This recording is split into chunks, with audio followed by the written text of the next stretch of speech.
Welcome back to my channel. Today we're going to be planting this longan into this container. So if you want to see how I did this, feel free to follow along.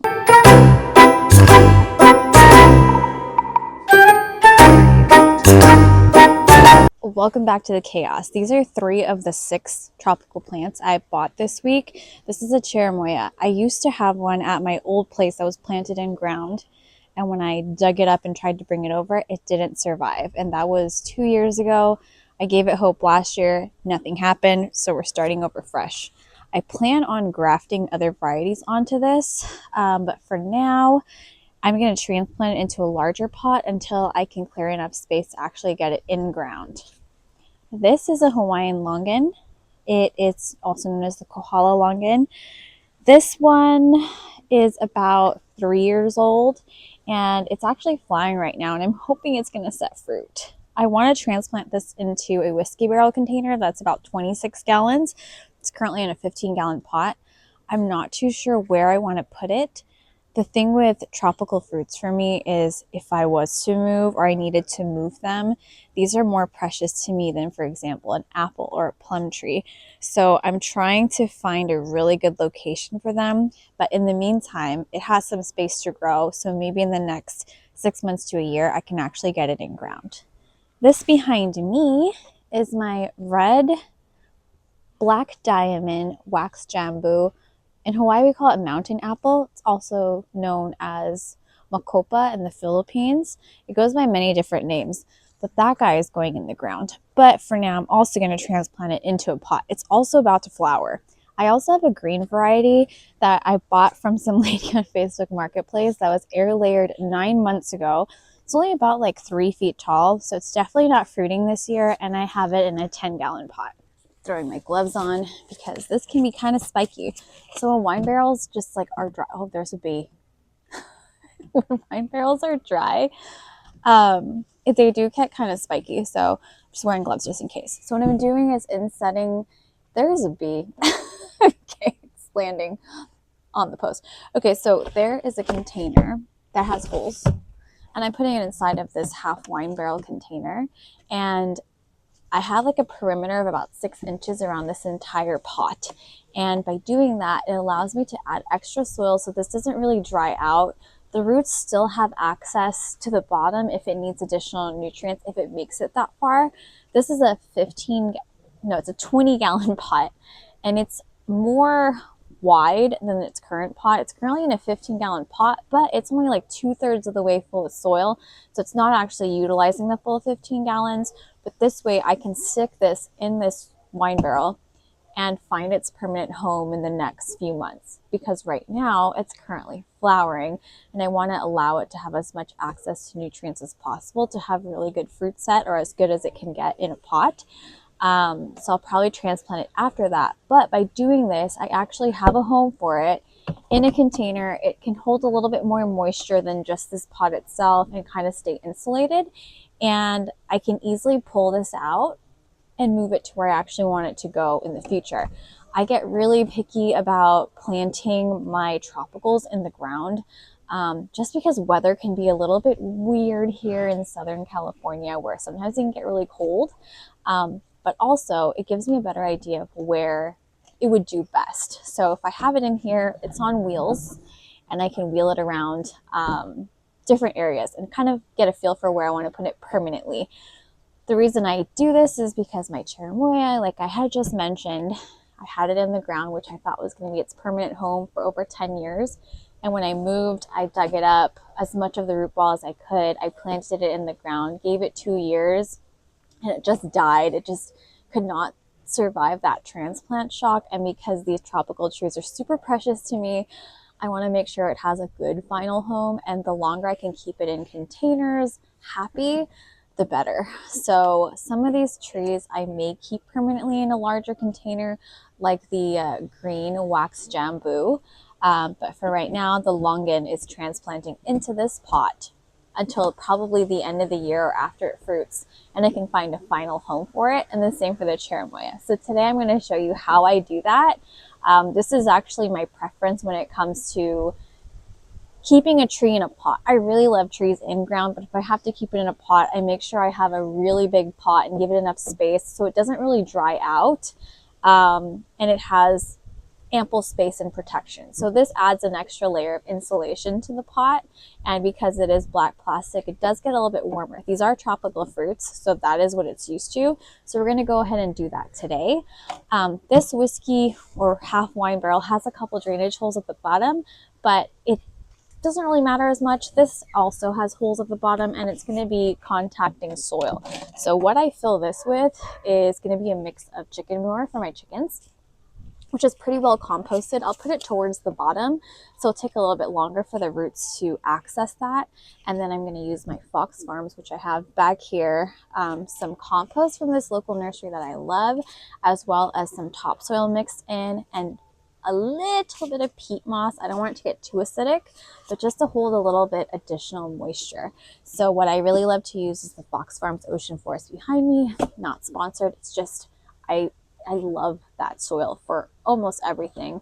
I top even all my in-ground beds with a layer of that, mix it in, and every season I throw that on top of my garden beds. So I really love it. It's a little bit on the pricier side depending where you are, but it does give you like that boost of nutrients that you need to have a successful growing season. And I especially love putting that in containers. So we're going to go ahead and transfer our longan now. So what we're going to try to do is get this as close to center as possible, because it might drive me a little nuts if it's not.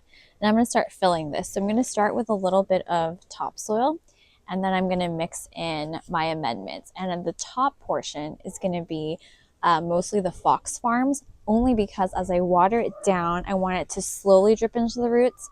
If I put it all at the bottom, it's going to drain out and the roots aren't really going to get to it. I want to give enough space for this root ball. So I'm just going to do that much. I should have locked these wheels first, but here we are. Back over here. Here's the current pot. So I don't know how loose this is to get out. And I also don't want to ruin it, so I'm going to turn it on its side.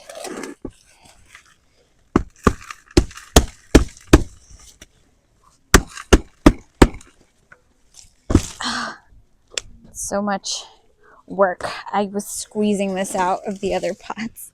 I'm going to try to pull this out now. I see the roots are at the bottom. We're going to have to lay this down. As much as I don't want to, you can see the kind of roots are coming out the bottom already.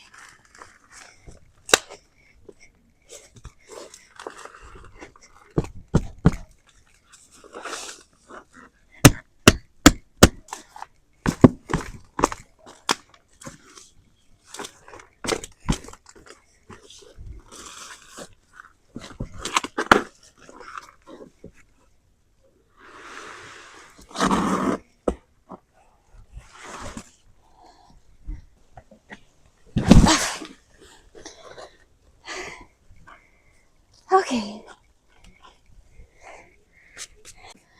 That took so much effort and energy to get out. So because there's so much of this root ball, I'm actually going to switch over to Fox Farms now. I'm going to make sure this is as straight as possible. It's a very wet soil. We have kind of survived. We have enough flowers. We didn't lose as much as I thought we would. But now, because the roots were already reaching the bottom, I've just given it even more time and space for nutrients. We have kind of survived. We have enough flowers. We didn't lose as much as I thought we would.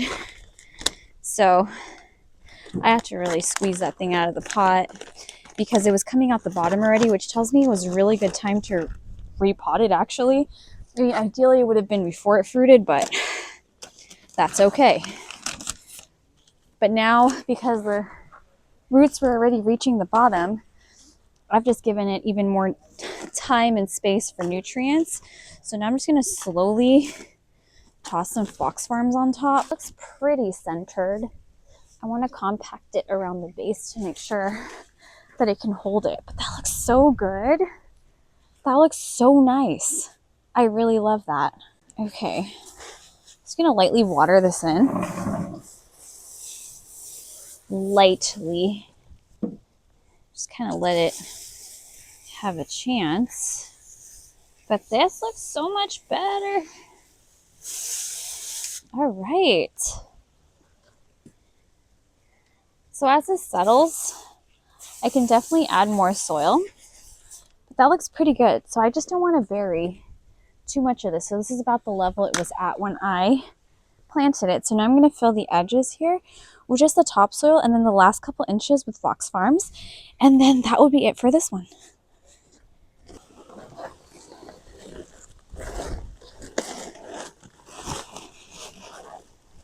That looks pretty good. Probably going to do another bit of topsoil on there.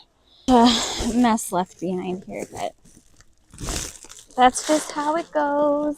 To the edges here. It won't hurt leaving it on top, but just want to fill the outside. Thing. Just gonna pour it over the top and kind of dribble it around the edges or make a bigger mess, whichever one comes first. There we go. At some point I do want it to get level with the edge of this, but this is fine. I am digging this so much. All right.